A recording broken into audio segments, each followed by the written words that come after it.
ಸ್ನೇಹಮಯಿ ಕೃಷ್ಣ ಅವರ ಪರ ವಕೀಲರು ವಾದ ಮಂಡಿಸುವ ಸಂದರ್ಭದಲ್ಲಿ ಕೆಲ ಪ್ರಮುಖ ವಿಚಾರಗಳು ಪ್ರಸ್ತಾಪ ಆಗಿದೆ. ಅಲ್ಲಿ ತುಷಾರ್ ಮೆಹ್ತಾ ಅವರ ವಾದದ ಸಂಪೂರ್ಣ ತಿರುಳಿದ್ದು ರಾಜ್ಯಪಾಲರು ಸ್ಯಾಂಕ್ಷನ್ ಕೊಟ್ಟಿರೋದು ಸರಿನಾ ತಪ್ಪಾ ಅನ್ನೋದರ ಮೇಲಿತ್ತು. ಯಾಕೆ ಸರಿ ಅನ್ನೋದಕ್ಕೆ ಅವರು ಒಂದಿಷ್ಟು ಕಾರಣಗಳನ್ನು ವಿವರಿಸಿದ್ರು. ಬೇರೆ ಬೇರೆ ಕೋರ್ಟಿನ ತೀರ್ಪುಗಳನ್ನು ಆಧರಿಸಿ ಅವರು ಕಾರಣಗಳನ್ನು ಕೊಟ್ಟರು. ಯಾಕೆ ರಾಜ್ಯಪಾಲರ ಕ್ರಮ ಸಮರ್ಥನೀಯ ಅನ್ನೋದಕ್ಕೆ ಅವರು ಪ್ರಬಲ ಕಾರಣಗಳನ್ನು ನ್ಯಾಯಪೀಠದ ಮುಂದಿಟ್ಟರು. ಈಗ ಇಲ್ಲಿ ಪ್ರಸ್ತಾಪ ಆಗ್ತಾ ಇರೋದು ಇದು ಬಹಳ ಇಂಟ್ರೆಸ್ಟಿಂಗು ಪಾರ್ಟ್. ಇಡೀ ಆರ್ಗ್ಯುಮೆಂಟಲ್ಲಿ ಬರ್ತಾ ಇದೆ. ಇಲ್ಲಿ ಸ್ನೇಹಮಯಿ ಕೃಷ್ಣ ಅವರ ಪರ ವಕೀಲರು ವಾದ ಮಂಡಿಸುವ ಸಂದರ್ಭದಲ್ಲಿ ಅವ್ರು ಕೇಳ್ತಾ ಇರೋದಿಷ್ಟೇ, ಇಡೀ ಆಕ್ಟಿವಿಟೀಸ್ ಅಥವಾ ಈ ವ್ಯವಹಾರದಲ್ಲಿ ಫ್ರಾಡ್ ಆಗಿದೆ, ಫ್ರಾಡ್ ವ್ಯವಹಾರಕ್ಕೆ ಸಂಬಂಧಿಸಿದಂತೆ ತನಿಖೆಯಾಗಬಾರದು ಅಂತ ಕೇಳಿದ್ರೆ ಹೆಂಗೆ ಸರಿ, ಅದು ಹೆಂಗಾಗತ್ತದು? ತನಿಖೆಯಾಗಬಾರದು ಅಂತ ಕೇಳ್ತಾ ಇರೋದು ಯಾಕೆ ಅಂತ ಸ್ನೇಹಮಯಿ ಕೃಷ್ಣ ಅವರ ಪರ ವಕೀಲರು ವಾದ ಮಂಡಿಸ್ತಾ ಇದ್ದಾರೆ. ಈಗ ಒಂದು ಕೇಸು, ಒಂದು ವ್ಯವಹಾರದಲ್ಲಿ ತಪ್ಪುಗಳಾಗಿದೆ, ಅವ್ಯವಹಾರ ಆಗಿದೆ, ಅಕ್ರಮ ಆಗಿದೆ. ಅದರ ಅಕ್ರಮದ ಬಗ್ಗೆ ಮೇಲ್ನೋಟಕ್ಕೆ ಕಾಣಿಸ್ತಾ ಇದೆ ಇಲ್ಲಿ ತಪ್ಪಾಗಿದೆ ಅಂತ. ಅದನ್ನು ತನಿಖೆ ಮಾಡಿಸಿ ಅಂತಂದ್ರೆ ತನಿಖೆ ಆಗಬಾರದು ಅಂತಂದು ಯಾಕೆ ಹೇಳ್ತಾ ಇದ್ದೀರಿ? ತನಿಖೆಯನ್ನು ತಡೆಯುವಂತ ಉದ್ದೇಶ ಏನು ಅಂತ ಸ್ನೇಹಮಯಿ ಕೃಷ್ಣ ಅವರ ಪರ ವಕೀಲರು ವಾದ ಮಂಡಿಸ್ತಾ ಇರೋದು. ಮೂಡಾ ಸೆಕ್ರೆಟರಿ ಮಾಡಿರುವಂಥ ತಪ್ಪುಗಳನ್ನು ಅವರು ಪ್ರಸ್ತಾಪಿಸ್ತಾ ಇದ್ದಾರೆ, ಅಕ್ರಮಗಳ ಬಗ್ಗೆ ವಿವರಣೆಯನ್ನು ಕೊಡ್ತಾ ಇದ್ದಾರೆ, ಕ್ಯಾಬಿನೆಟ್ ಸಭೆ ವರದಿಯ ಅಂಶಗಳನ್ನು ಉಲ್ಲೇಖಿಸ್ತಾ ಇದ್ದಾರೆ. ಮೂಡಾ ಇಂಜಿನಿಯರ್ ಒಬ್ಬರು ಹೇಳಿದ್ದಾರೆ, ನಾವು ಭೂಸ್ವಾಧೀನ ಮಾಡಿದ್ದೀವಿ, ಲೇಔಟು ಕೂಡ ಮಾಡಿದ್ದೀವಿ, ಆದರೆ ಅವರು ಪರಿಹಾರದ ಹಣವನ್ನು ಪಡ್ಕೊಂಡಿಲ್ಲ ಅಂತ. ಸೊ ಎಸ್, ಅಲ್ಲಿಗೆ ಮತ್ತೊಂದು ವಿಚಾರವೂ ಕೂಡ ಪ್ರಸ್ತಾಪ ಆಯಿತು. ಮೂಡಾ ಇಂಜಿನಿಯರ್ ಪ್ರಕಾರ ಬಹುಶಃ ಡಾಕ್ಯುಮೆಂಟ್ ಇನ್ಕ್ಲೂಡಿಂಗ್ ಡಾಕ್ಯುಮೆಂಟ್ ಅವರು ಮಾತನಾಡಿರ್ತಾರೆ. ಕೋರ್ಟಿಗೆ ಮಾತನಾಡೋ ಸಂದರ್ಭದಲ್ಲಿ ವಿದೌಟ್ ಡಾಕ್ಯುಮೆಂಟ್ ಮಾತನಾಡೋದಕ್ಕೆ ಸಾಧ್ಯ ಇಲ್ಲ. ಅವರು ಮಾತನಾಡೋ ಸಂದರ್ಭದಲ್ಲಿ ಮೂಡಾದ ಇಂಜಿನಿಯರ್ ಒಬ್ಬರು ಕೊಟ್ಟಿರುವಂಥ ಕ್ಲಾರಿಫಿಕೇಶನ್ ಅನ್ನು ಕೋಟ್ ಮಾಡಿದ್ದಾರೆ.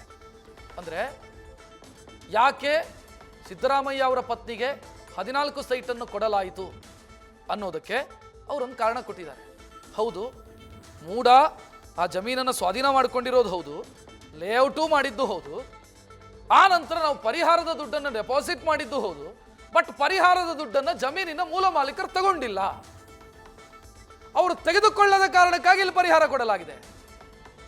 ಸೊ ಈ ವಿಚಾರವನ್ನು ಅವರು ಪ್ರಸ್ತಾಪಿಸ್ತಾ ಇದ್ದಾರೆ. ಒಬ್ಬ ಇಂಜಿನಿಯರ್ ಕೊಟ್ಟಿರುವಂತಹ ಕ್ಲಾರಿಫಿಕೇಶನ್ಗೆ ಸಂಬಂಧಿಸಿದಂತೆ ಮೂಡಾ ಇಂಜಿನಿಯರ್ ಸ್ಪಷ್ಟನೆಗೆ ಮಣಿಂದರ್ ಸಿಂಗ್ ವ್ಯಂಗ್ಯವಾಡಿದ್ದಾರೆ ನ್ಯಾಯಪೀಠದ ಮುಂದೆ. 2004ರಲ್ಲಿ ಡೆವಲಪ್ಮೆಂಟ್ ಆಗಿರುವಂಥ ಲ್ಯಾಂಡು ಸೇಲ್ ಡೀಡ್ ಆಗುತ್ತೆ. ಮೂಡಾ ಡೆವಲಪ್ ಮಾಡಿರುವಂಥ ಜಾಗ ಆಯ್ತು, ಇಲ್ಲಿ ಮೂಡಾ ಕೊಟ್ಟಂಥ ಡೆಪಾಸಿಟನ್ನು ಅಥವಾ ಮೂಡಾ ಕೊಟ್ಟಿರುವಂಥ ಪರಿಹಾರವನ್ನು ತೆಗೆದುಕೊಂಡಿಲ್ಲ ಜಮೀನಿನ ಮೂಲ ಮಾಲೀಕರು, ಜಮೀನಿನ ಮಾಲೀಕರು ತೆಗೆದುಕೊಂಡಿಲ್ಲ ಅಂತಾದರೆ ಮೂಡಾ ಆನಂತರ ನಿವೇಶನಗಳನ್ನು ಮಾಡಿ ನಿವೇಶನಗಳನ್ನೆಲ್ಲವನ್ನ ರೆಡಿ ಮಾಡಿ ಆಲ್ರೆಡಿ ಕೂತಿತ್ತಲ್ಲಿ ಅವರು ಪರಿಹಾರ ತಗೊಳ್ಳಿಲ್ವೋ ಬೇರೆ ವಿಚಾರ.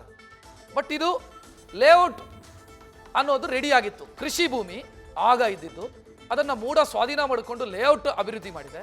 ಪರಿವರ್ತನೆ ಆಗಿದೆ, ಭೂ ಪರಿವರ್ತನೆ ಆಗಿದೆ. ಭೂ ಪರಿವರ್ತನೆ ಆದ ಕಾರಣಕ್ಕಾಗಿ ಲೇಔಟ್ ಮಾಡೋದಕ್ಕೆ ಸಾಧ್ಯ, ಮೈದಾನ ಅಥವಾ ಕಮರ್ಷಿಯಲ್ ಯೂಸಿಗೋಸ್ಕರ ಅದನ್ನು ಮಾಡ್ಕೊಂಡಿದ್ದಾರೆ. 3 ಎಕರೆ 16 ಗುಂಟ ಜಾಗನ ಲೇಔಟ್ ಮಾಡ್ಕೊಂಡಿದ್ದಾರೆ. ಲೇಔಟ್ ಆಗಿರುವಂಥ ಜಾಗವನ್ನು ಆನಂತರ 2004ರಲ್ಲಿ ಪರ್ಚೇಸ್ ಮಾಡ್ತಾರೆ, ಕೃಷಿ ಭೂಮಿ ಅಂತ ಪರ್ಚೇಸ್ ಮಾಡ್ತಾರೆ. ಯಾರು? ಸಿದ್ದರಾಮಯ್ಯ ಅವರ ಬಾಮೈದ. ಆಲ್ರೆಡಿ ಅಭಿವೃದ್ಧಿಯಾಗಿ ಲೇಔಟ್ ಇರುವಂಥ ಜಾಗವನ್ನು ಪರ್ಚೇಸ್ ಮಾಡುವಾಗ, ಸೇಲ್ ಡೀಡ್ ಮಾಡಿಕೊಳ್ಳುವಾಗ ಅದು ಕೃಷಿ ಭೂಮಿ ಅಂತ ಪರ್ಚೇಸ್ ಆಗಿರೋದು.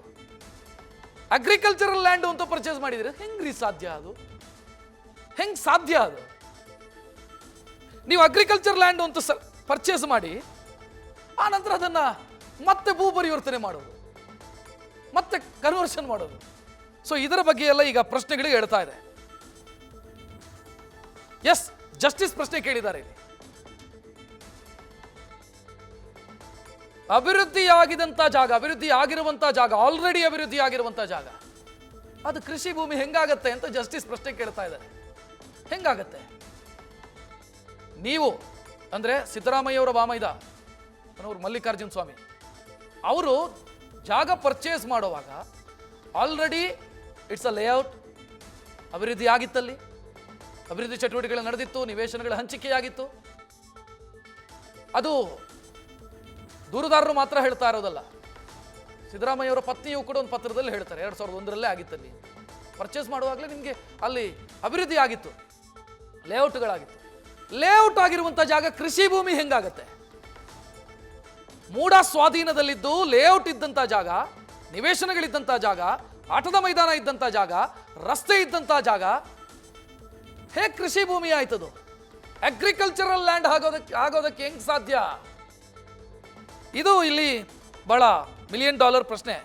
ಇದನ್ನು ಜಸ್ಟಿಸು ಕೂಡ ರೈಸ್ ಮಾಡಿದ್ರು, ಹೆಂಗ್ರಿ ಅದು ಅಂತ, ಹೆಂಗ್ ಸಾಧ್ಯ ಅಂತ ಪ್ರಶ್ನೆ ಕೇಳಿದಾಗ ಸ್ನೇಹಮಯಿ ಕೃಷ್ಣ ಅವರ ಪರ ವಕೀಲರು ಅದೇ ಇಲ್ಲಾಗಿರುವಂಥ ಮ್ಯಾಜಿಕ್ಕು ಅಂತ ಹೇಳ್ತಾ ಇದ್ದಾರೆ. ಅದೇ ಮ್ಯಾಜಿಕ್ ಇಲ್ಲಾಗಿರೋದು.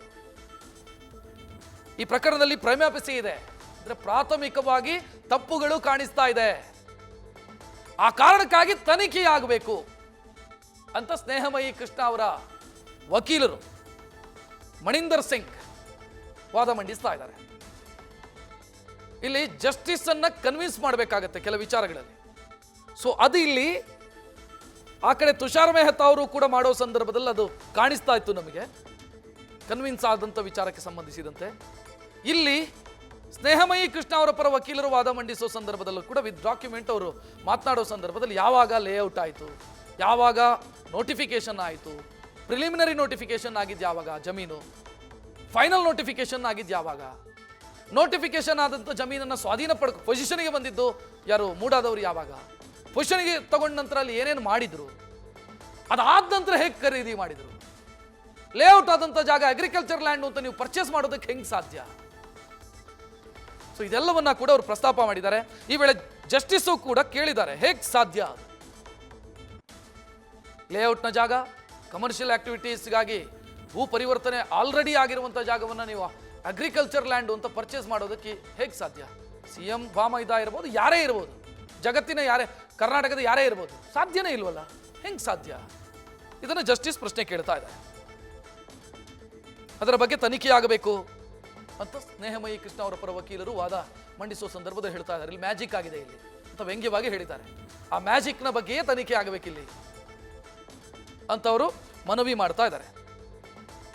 ಅಧಿಕಾರಿಗಳಲ್ಲೂ ಕೂಡ ಇದೇ ಪ್ರಶ್ನೆಯನ್ನ ಜಸ್ಟಿಸ್ ಕೇಳ್ತಾ ಇದ್ದಾರೆ, ಹೇಗ್ರಿ ಆಯ್ತು ಇದು ಅಂತ ಪ್ರಶ್ನೆ ಕೇಳ್ತಾ ಇದ್ದಾರೆ. ಆದೇಶದ ಪ್ರತಿಯನ್ನ ಕೂಡ ಜಸ್ಟಿಸ್ ಕೇಳ್ತಾ ಇದ್ದಾರೆ, ಆದೇಶದ ಆರ್ಡರ್ ಕಾಪಿ ಏನಾದರೂ ಇದ್ರೆ ಕೊಡಿ ಅಂತ ಕೇಳ್ತಾ ಇದ್ದಾರೆ. ಹೇಗೆ ಸಾಧ್ಯ? ಆಲ್ರೆಡಿ ಕನ್ವರ್ಷನ್ ಆಗಿರುವಂಥ ಜಾಗವನ್ನ ಕೃಷಿ ಭೂಮಿ ಅಂತ ಪರ್ಚೇಸ್ ಮಾಡಿ ಮತ್ತೆ ಕನ್ವರ್ಷನ್, ಮತ್ತೆ ಭೂ ಪರಿವರ್ತನೆ, ಇದು ಹೇಗೆ ಸಾಧ್ಯ ಅಂತ ಜಸ್ಟಿಸು ಕೇಳ್ತಾ ಇದ್ದಾರೆ. ಈ ತನಿಖೆಯಿಂದಲೇ ಗೊತ್ತಾಗಬೇಕು ಅಂತ ಮಣಿಂದರ್ ಸಿಂಗ್ ಅವರು, ಸ್ನೇಹಮಯಿ ಕೃಷ್ಣ ಅವರ ಪರ ವಕೀಲರು ವಾದ ಮಂಡಿಸುವ ಸಂದರ್ಭದಲ್ಲಿ ಹೇಳ್ತಾ ಇದ್ದಾರೆ. ತನಿಖೆ ನಂತರನೇ ಗೊತ್ತಾಗಬೇಕು ಈ ಮ್ಯಾಜಿಕ್ ಆಗಿದ್ದು ಹೇಗೆ. ಅವರು ಅದನ್ನು ಮ್ಯಾಜಿಕ್ ಅಂತ ಕರೆದ್ರು. ಈ ಮ್ಯಾಜಿಕ್ ಹೆಂಗಾಯಿತು ಅನ್ನೋದು ಗೊತ್ತಾಗಬೇಕು, ತನಿಖೆಯ ನಂತರವೇ ಇದು ಗೊತ್ತಾಗುತ್ತೆ ಅಂತ ಮಣಿಂದರ್ ಸಿಂಗ್ ಅವರು ಹೇಳ್ತಿದ್ದಾರೆ. ಸೊ ಇದು ಬಹಳ ಪ್ರಮುಖವಾದಂಥ ವಿಚಾರಗಳು ಇಲ್ಲಿ ಪ್ರಸ್ತಾಪ ಆಗಿದೆ ಇವತ್ತು.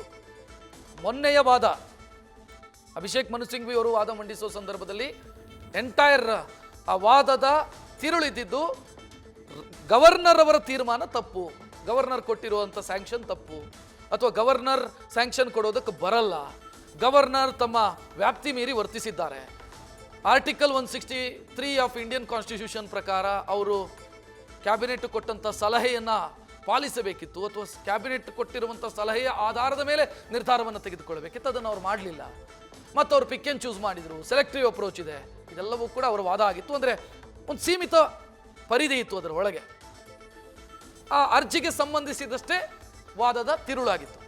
ಯಾಕೆ? CM ಕೇಳಿರುವಂಥ ರಿಟ್ ಅರ್ಜಿ, ಅವ್ರು ಕೇಳಿರುವಂಥ ಮನವಿ ನ್ಯಾಯಪೀಠದ ಮುಂದೆ, ಅದಕ್ಕೆ ಪೂರಕವಾಗಿ, ಅದಕ್ಕೆ ಸೀಮಿತವಾಗಿ ಮನು ಸಿಂಘ್ವಿಯವರು ವಾದ ಮಂಡಿಸಿದರು. ತುಷಾರ್ ಮೆಹ್ತಾ ಅವರು ವಾದ ಮಂಡಿಸುವಾಗ ಗವರ್ನರ್ ಯಾಕೆ ಅನುಮತಿ ಕೊಡಬಹುದು ಅಂತ ಹೇಳ್ತಾ ಇದ್ದಾರೆ. ತನಿಖೆ ಯಾಕಾಗಬೇಕು ಅನ್ನೋದನ್ನು ಸ್ನೇಹಮಯಿ ಕೃಷ್ಣ ಅವರ ಪರ ವಾದ ಮಂಡಿಸ್ತಾ ಇರುವಂಥ ಮಣಿಂದರ್ ಸಿಂಗ್ ಅವರು ಸ್ಪಷ್ಟವಾಗಿ ಹೇಳ್ತಾ ಇದ್ದಾರೆ.